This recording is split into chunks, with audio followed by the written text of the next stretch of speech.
Everyone, আসসালামু আলাইকুম। আজকে আমি আপনাদেরকে তৈরি করে দেখাবো আনারসের জুস।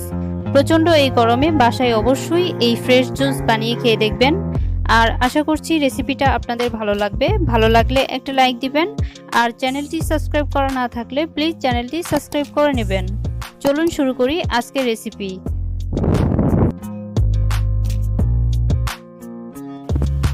আমি এখানে একটা আনারসের 4 ভাগের 1 ভাগ নিয়েছি বা 250 গ্রামের মতো নিয়েছি, আর এগুলোকে স্লাইস করে কেটে নিয়েছি। এখন আমি একটা ব্লেন্ডারে স্লাইসগুলো দিয়ে দিলাম, আর চিনি দিয়ে দিলাম 1 চা চামচ, বিট লবণ 1/4 চা চামচ বা 1 চামচের 4 ভাগের 1 ভাগ, আর হাফ কাপের মতো পানি দিয়ে দিলাম। এখানে পানি 150 ml এর মতো আছে। সমস্ত উপকরণ দিয়ে আমি জাস্ট 1 মিনিটের মতো ব্লেন্ড করে নিয়েছি।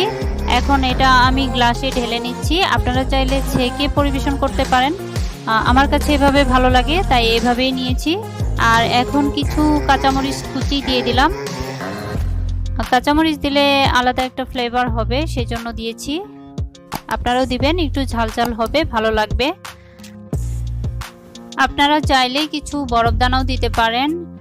তো তৈরি হয়ে গেল কিন্তু পাইনাপেল জুস বা আনারসের জুস। খুবই অল্প সময়ে এই জুসটা বানানো যায়।